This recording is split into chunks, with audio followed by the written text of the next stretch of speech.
누가복음 14장 7절에서 14절입니다. 청함을 받은 사람이 높은 자리 택함을 보시고 그들에게 비유로 말씀하여 이르시되 내가 누구에게나 혼인잔치를 청함받을 때에 높은 자리에 앉지 말라. 그렇지 않으면 너보다 더 높은 사람이 청함을 받은 경우에 너와 그를 청한 자가 와서 너더러 이 사람에게 자리를 내주라 하리니 그때 내가 부끄러워 끝자리로 가게 되리라. 청함을 받았을 때 차라리 가서 끝자리에 앉으라. 그러면 너를 청한 자가 와서 너더러 버치어 올라 그때에야 함께 앉은 모든 사람 앞에서 영광이 있으리라. 무릇 자기를 높이는 자는 낮아지고 자기를 낮추는 자는 높아지리라. 또 자기를 청한 자에게 이르시되 내가 점심이나 저녁이나 베풀거든 버치나 형제나 친척이나 부한 이웃을 청하지 말라. 두렵건대 그 사람들이 너를 도로 청하여 내게 갚음이 될까 하노라. 잔치를 베풀거든 차라리 가난한 자들과 몸 불편한 자들과 저는 자들과 맹인들을 청하라. 그리하면 그들이 갚을 것이 없으므로 내게 복이 되리니 이는 이 의인들의 부활 시에 내가 갚음을 받으시더라. 아멘. 여러분, 오늘 자리에 대한 이야기가 좀 나오죠. 우리가 신앙생활하면서 한 번쯤은 아마 들어보신 또 많이 알고 계신 그러한 말씀이라고 생각합니다. 그래서 특별히 우리 11절 말씀에 보면 무릇 자기를 높이는 자는 낮아지고 자기를 낮추는 자는 높아지리라. 이 이야기 때문에 우리 신앙생활 가운데 뭔가 낮은 곳으로 나아가야 된다라고 하는 그런 부담감들, 그리고 뭔가 높은 자리에 있으면 조금 불안감들, 약간 이런 것들이 있는 것 같습니다. 여러분 혹시 그 자리 배치에 대해서 여러분들 신경 쓰시는지 모르겠습니다. 식사 자리를 초대받으면 보통 어디 가서 앉아야지 라고 하는 것들에 대한 걱정 한두 번씩은 해보셨을 것 같습니다. 상석에 가서 앉아야 되는 건지, 내가 어느 자리에 앉아야 되는지에 대한 그런 부분인 거죠.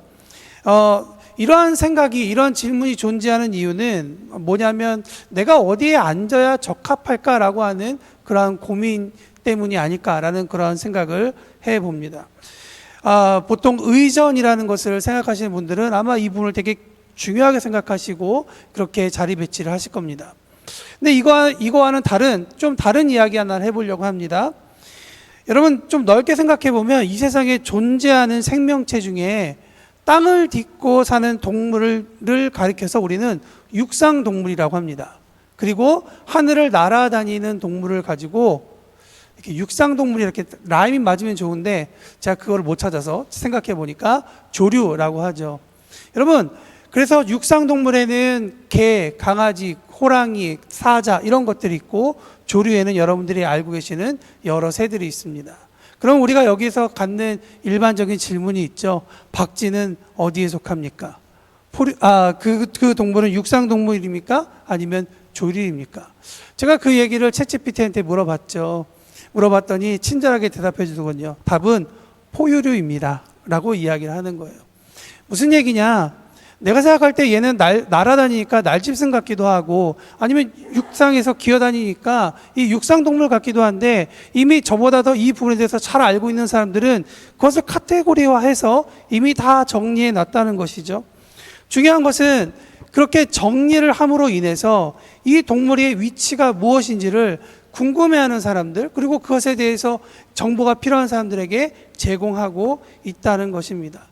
혹시 한문 가운데, 사자성어 가운데 자정관천이라는 단어가 있습니다. 무슨 말이냐면 있어야 할 곳에 있고 앉아야 할 곳에 앉아 있어야 된다라고 하는 그런 의미이죠.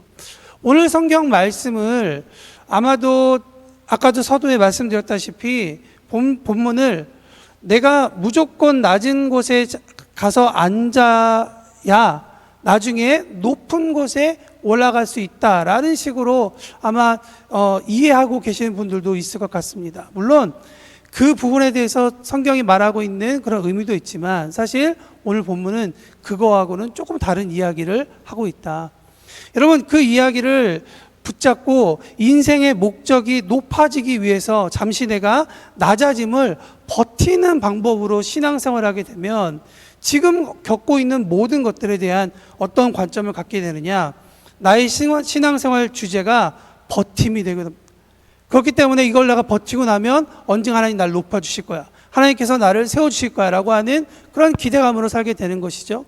그런데 나의 시간과 나의 기대감과는 달리 하나님이 그렇게 높여주지 않으실 때, 하나님께서 나를 세워주지 않으실 때에는 하나님에게 실족하여서 나의 신앙 자체도 흔들리는 그런 모습을 보게 된다는 것입니다.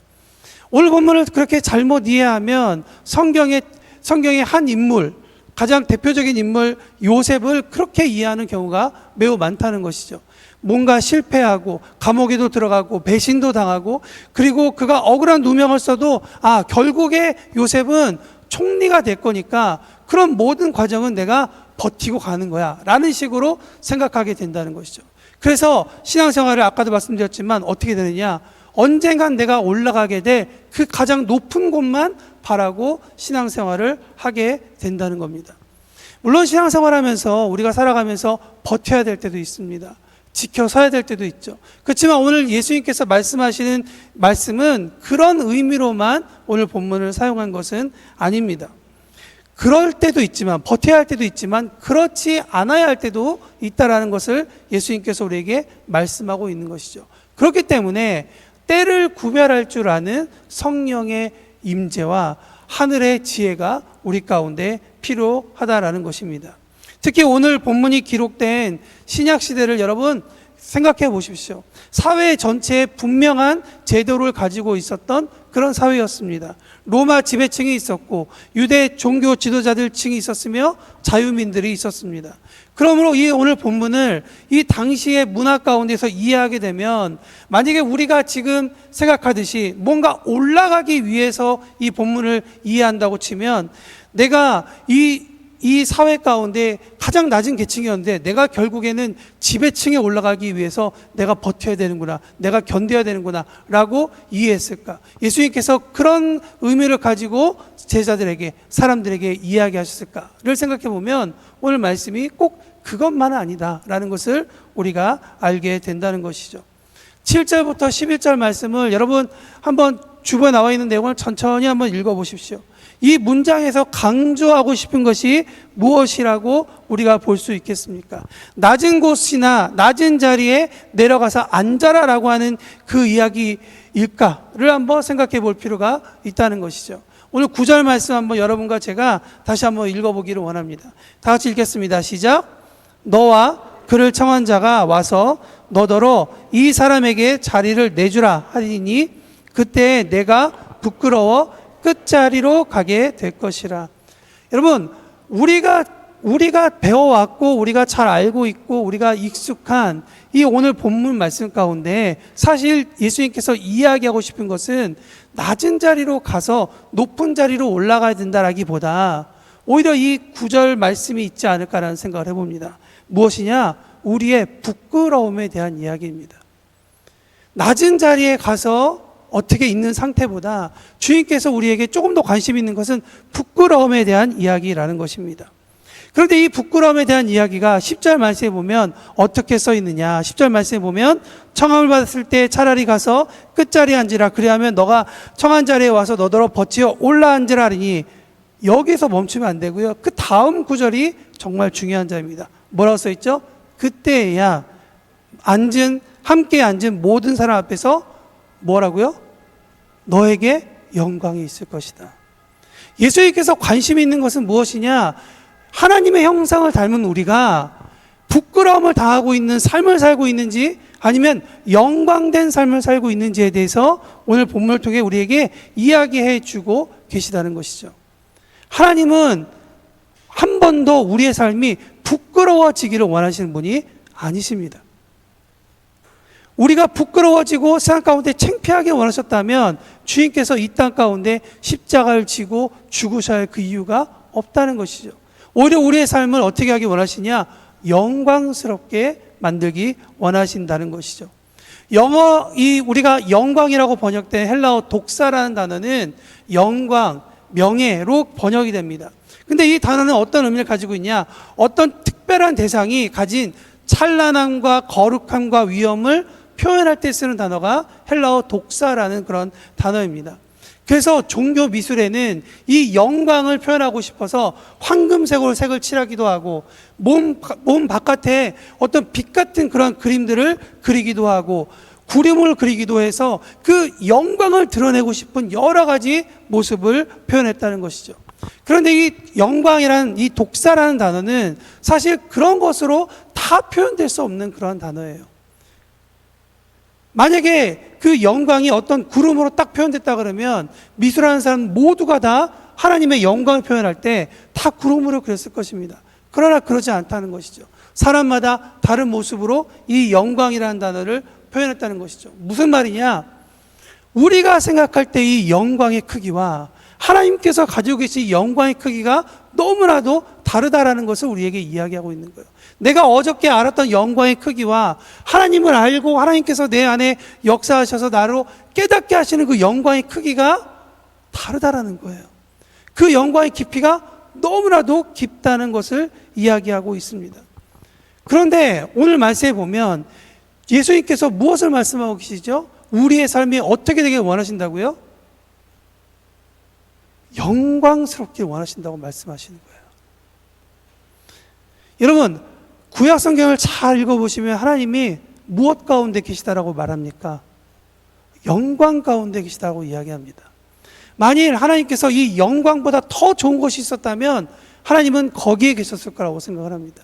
그렇지만 이 성경 전체에서 흘러가는 내용 중에 영광이라는 단어보다, 영광이라는 것보다 더 좋은 것이 없기 때문에, 더 하나님에 대해서 표현할 수 있는 것이 없었기 때문에 하나님은 우리에게 그것을 말씀해 주고 있다는 거예요. 여러분, 하나님은 우리에게 이 땅에 성경 말씀을 통해서도 하나님에 대해서 말씀해 주고 있지만 우리가 살아가고 있는 이 자연을 통해서도 하나님에 대해서 알려주고 계십니다.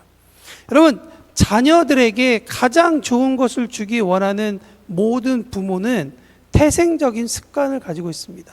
무슨 얘기냐? 부모가 이제 되니까, 내가 아이가 툭 나오니까 그날 어디 교육원 가가지고 자식에게 좋은 거 먹이십시오. 자기 자식에게는 나보다 좀 더 따뜻하게 해주십시오. 자녀에게는 좀 더 나보다 더 좋은 것을 하도록 여러분 교육하십시오. 그래서 교육하고 나서 100점 맞으면 그 다음에 부모라는 타이틀을 주는 게 아니라는 거예요. 하나님께서 사람을 디자인하셨다고 저는 믿습니다. 그리고 하나님의 형상과 모양을 따라 만들었다고 믿습니다. 무슨 얘기냐? 하나님께서 이 부모와 자식과의 관계 가운데에서도 하나님의 속성이 드러나고 있다는 거예요. 여러분, 부모 가운데 자식에게 적당하게 해주고 싶은 부모가 어디 있습니까? 자식에게 그저 그런 것을 주고 싶은 부모가 어디 있겠습니까? 자녀들은 약간 의심할 수도 있죠. 나 부모가 좀 더 좋은 거 줄 수도 있는데, 엄마 아빠 나보다 더 좋은 핸드폰 갖고 있고, 엄마 아빠보다 더 나보다 더 잘하는 것 같은 것, 좋은 거를 누리고 있는 것 같은데 나한테 왜 이렇게 안 해주지? 라고 생각할 수도 있습니다.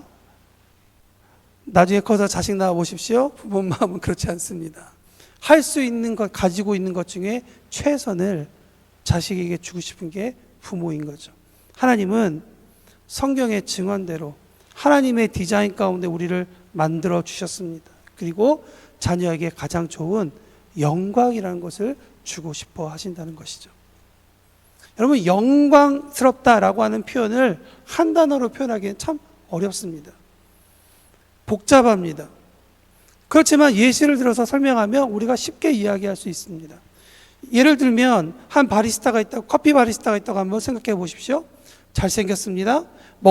먹음직스러운 음식도 건강하게 만들어서 제공합니다. 그리고 그 사람 목소리도 좋아서 그냥 듣는 사람으로 해서 편한 목소리를 가지고 있습니다. 그리고 그가 운영하는 카페는 너무나도 깨끗합니다. 그래서 그 가게에 소문 듣고 갔는데 정작 커피 바리스타가 커피를 완전히 잘못 내린다면 여러분, 그 커피 바리스타의 영광이 있겠습니까? 커피 바리스타의 영광은 커피를 잘 내리는 것이라고 생각합니다. 하나님은 우리 가운데 그런 영광을 우리에게 보여주고 계시다는 것이죠. 그러면서 우리의 삶에 대해서 톡톡톡톡 치면서 말씀해 주고 있다는 것입니다. 영광으로 번역된 독사라는 단어가 어떤 대상에게 가진 찬란함과 거룩함과 위엄을 표현할 때 쓰인다고 제가 말씀드렸습니다. 감히 하나님께 드리는 단어이지만 하나님께서 인간에게, 우리 모두에게 선물과도 주신 단어가 또한 영광이라는 그러한 단어입니다. 그러니 하나님께서 우리를 영광 가운데 있게 하고 싶으시다. 저라는 사람을 하나님의 그 영광의 자리 가운데 집어넣고 싶다면 하나님의 어떤 마음이 들겠습니까? 하나님 안에서 발견되는 우리의 찬란함과 거룩함과 아름다움과 우리의 하나님께서 우리를 만들어주신 그 존귀함이 드러내는 것이 바로 영광이라 이야기할 수가 있을 것 같습니다. 주님께 관심 있는 것은 무엇이냐? 어떤 자리가 아닙니다. 주님께서 원하시는 것은 어떤 자리에 있든지 우리가 부끄러움을 당하는 그런 사람이 아니라 영광된 사람으로 살아가기를 원하신다는 것입니다. 그렇기 때문에 하나님께서는 여러분이 영광된 자리에 그렇게 오래 있고 거하고 그 자리에 세워지기 위해 많은 것들을 할 것이고 많은 것들을 지금도 하고 있다고 저는 믿습니다. 그것이 우리가 생각하고 있는, 잘 알고 있는 이 대림절에 예수님께서 오신 그 사랑의 모습이 그 대표적인 모습이겠죠. 여러분, 우리가 영광된 사람인지 언제 알 수 있을까요? 그것은 영광을 마주할 때밖에 없는 것입니다.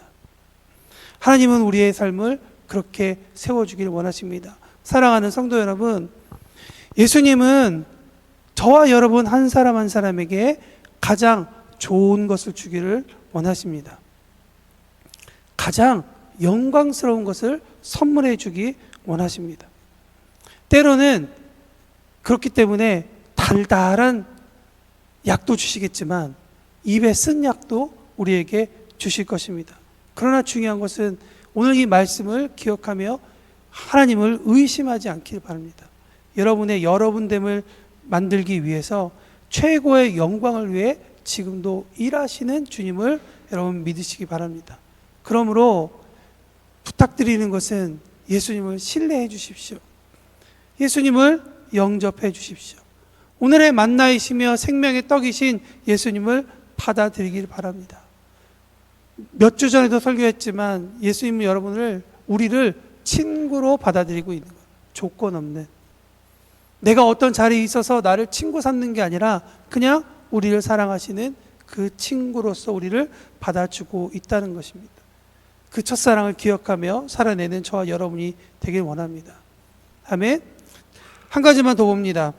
오늘 보면 말씀에 그래서 그렇게 이야기가 끝나면 오늘 이야기가 또 그렇게 마무리가 될 텐데 한 가지 사건을 더 예수님께서 말씀하고 있습니다. 12절부터 14절 말씀 한번 다 같이 읽어보도록 하겠습니다. 시작. 또 자기를 청한 자에게 이르시되 내가 점심이나 저녁이나 베풀거든 벗이나 형제나 친척이나 부한 이웃을 청하지 말라. 두렵건대 그 사람들이 너를 도로 청하여 내게 갚음이 될까 하노라. 잔치를 베풀거든 차라리 가난한 자들과 몸 불편한 자들과 저는 자들과 맹인들을 청하라. 그리하면 그들이 갚을 것이 없으므로 내게 복이 되리니 이는 의인들의 부활 시에 내가 갚음을 받겠음이라 하시더라. 아멘. 여러분, 이 말씀이 무슨 말씀이냐? 그냥 가까이 있는 사람 점심 사주지 말라는 얘기입니다. 제 말 잘한 건가요? 점심 사주지 말라는 이야기가 아닙니다. 오늘 말씀 잘못 적용해가지고, 이제 목사님하고는 이제 좀 적당히 좀 거리 좀 두고, 이렇게 하시면 안 됩니다. 무슨 얘기냐? 13절부터 14절의 말씀에 보면 한 가지 이야기를 하고 있는 거예요. 정말 감사할 줄 아는 사람, 그 사람을 만나는 것 참 쉽지가 않다. 근데 그 감상을 모르고 네가 아무리 퍼줘도 정말 사람들은 부요하고 자기가 무언가 있을 때에는 그것에 대해서 감사할 줄 모르게 된다. 그렇지만 없는 사람에게 사랑을 베풀어 줄 때에는 그 사람이 없음으로 인해 네가 받은 사랑으로 너를 향한 감사가 일어날 것이고 너의 영광이 드러날 것이다 라고 주님께서 이야기하고 계시는 겁니다. 여러분, 아파 보신 분들은 공통적으로 경험하셨을 것입니다. 도움이 필요하다는 것에 대한 것입니다. 나의 의지와는 별개로 아픈 사람은 도움이 필요합니다. 의사이든 약이든 건강한 식재료이든 운동이든 내가 스스로 만들어낼 수 없기 때문에 건강을 위한 절대적인 도움이 필요하다는 걸 압니다. 그래서 작은 것 하나도 받으면 너무나도 감사합니다. 근데 그 감사함으로 인해서 그 사람의 사람됨이, 그 사람의 본질적인 모습을 다시 바라보게 되고 그에게 감사하게 되는 거죠. 그리고 그것이 그 사람의 영광의 모습이 된다는 것입니다.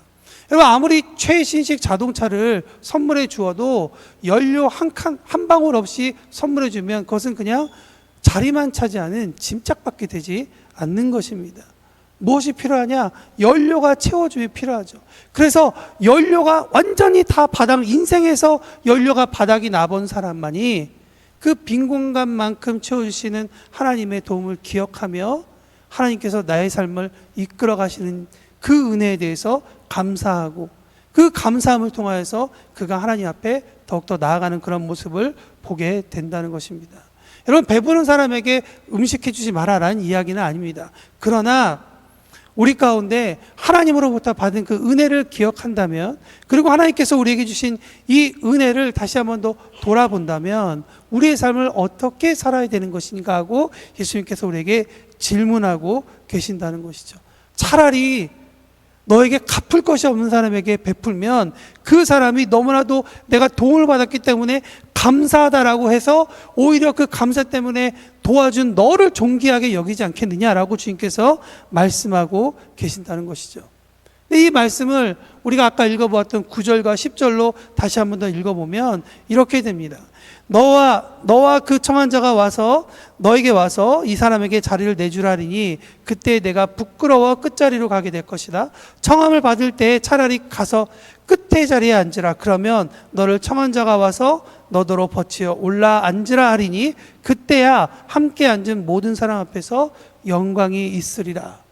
여러분, 예수님의 비유에 나온 혼인잔치에는 한 가지 특성이 있습니다. 특징이 무엇이냐면 그 자리는 자리표가 없었던 거예요. 내가 어디에 앉아야 될지를 그 당시의 사람이 아마 몰랐던 것 같습니다. 10절 말씀에 보니까 청함을 받은 자를 위해 초청자가 배석해서 앉아주는 모습이 등장하게 된다는 것이죠. 잔치의 주인공은 초청자입니다.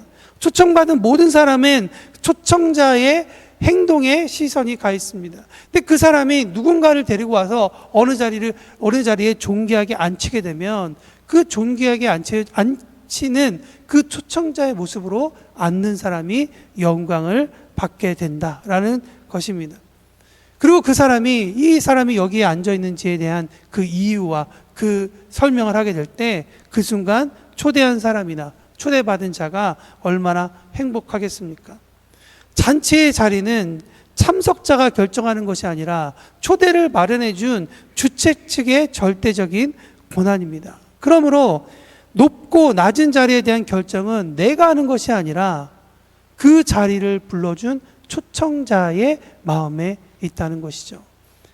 이것을 우리의 삶 가운데 비교해 보면 내 인생의 높고 낮은 자리에 대한 결정은 누가 하는 거라고요? 내가 하는 것이 아니라 우리를 디자인하신 하나님께서 하신다는 거죠. 높은 자리에 올라갈 이유도 없고 낮은 자리를 찾아가야 할 이유도 사실 그래서 없는 것입니다.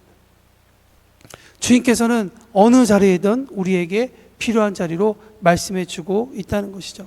사랑하는 성도 여러분, 성경에 등장하는 많은 믿음의 선배님들의 모습을 한번 돌이켜보기를 원합니다. 그분들은 높여지기도 했지만 낮아지기도 했습니다. 그렇지만 그들에게서 발견되는 공통적인 것은 무엇이냐? 어느 위치에 있던 그곳에서 하나님이 함께 하셨음을 경험했고 그들은 믿었고 그들을 또한 하나님과 동행했다라는 것이 성경의 끊임없는 간증입니다. 우리는 그것을 보고 배워야 할 필요가 있다는 것이죠.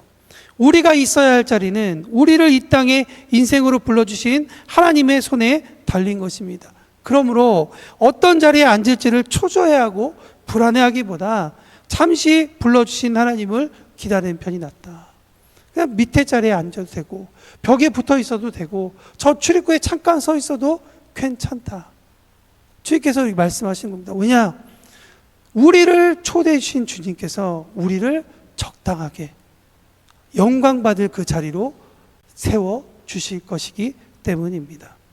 사랑하는 성도 여러분, 하나님이 원하시는 것은 언제나 우리 한 사람 한 사람이 우리 한 사람 이 하나님의 존재됨을 찾을 수 있는 그 자리로 인도해 주신다는 그 사실을 믿고 주님을 의지하고 나아가는 저와 여러분이 되기를 예수님의 이름으로 축원합니다.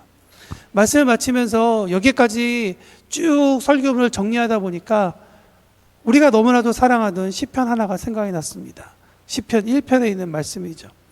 쉬운 성경은 이렇게 이 시편 1편을 이야기합니다. 복이 있는 사람은 악한 사람들의 꾀를 따르지 아니하고 죄인들의 길에 서지 아니하고 하나님을 비웃는 거만한 사람들과 자리를 함께하지 않으며 오직 주의 교훈을 즐거워하며 그 교훈을 밤낮으로 읊조리며 깊이 생각하는 사람들이다.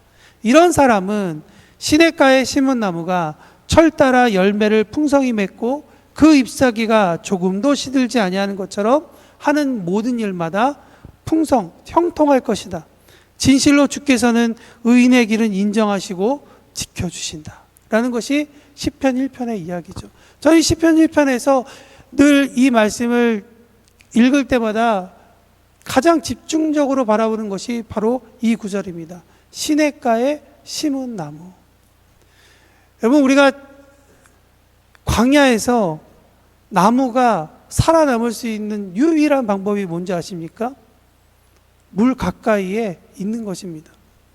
그렇지만 이 성경이 쓰여져 있는 이 사막이 가득한 이 유대 땅에 가보면, 특별히 유대 광야에 가보면 그 광야 가운데 하천이 보이지 않습니다. 시내가 보이지 않습니다. 물이 보이지 않습니다. 그런데도 불구하고 그 나무가 그 자리에 살 수 있는 것은 무엇이냐? 가끔씩 내려오는 큰 소나기 때문에 강처럼 그 시내가 이루어져서 그 나무를 지나가고 그 나무 뿌리 밑에 물이 있기 때문입니다. 여러분, 중요한 것은 무엇입니까? 여기서 중요한 것은 무엇이겠습니까? 시냇가에 심은 나무는 내가 찾아서 시냇가를 찾아가는 나무에 대해서 이야기하고 있지 않습니다. 시냇가에 심은 나무는 누군가 그 나무를 시냇가에 심겨줬다라고 하는 것이 이 다윗의 이야기입니다. 너무나 많은 걱정이 있겠죠. 우리가 어떻게 살아가야 되는지, 어떤 이 생명의 시냇가를 잘 잡아야 우리가 이 땅 가운데 성공도 하고 내가 원하는 그런 삶을 살아갈 수 있는데, 여러분, 그렇지 않는 것이 인생 아닙니까? 그럼에도 불구하고 주님은 우리에게 말씀하고 있습니다. 네가 찾아야 할 곳은 네가 앉을 자리가 아니다. 시편 1편에서 말하고 있는 것처럼 주님과 함께 동행하고 주님께서 말씀해 주시는 그 길로 나가는 것이다라고 이야기하고 있습니다. 사랑하는 성도 여러분, 우리가 앉아야 할 곳을 잘 찾아가실 수 있는 저와 여러분이 되기를 바랍니다. 우리의 영광됨을 위해 인도하시는 주님을 잘 따라갈 수 있기를 바랍니다. 열어야 할 문을 열고 스스로 죄로 묶이는 자리에서부터 일어서는 우리 모두가 되기를 바랍니다. 우리 스스로 앉아있는 자리를 찾는 것이 아니라 우리가 앉아야 할 자리를 하나님께 구하고 하나님께 우리가 의탁할 때 하나님은 우리에게 선한 자리를 준비해 주셨고 그 자리로 인도해 주시리라 믿습니다. 그러니 사람은 때로는 그 자리를 보지 못해서 우리의 마음을 힘들게 하고 어렵게 할 수도 있습니다.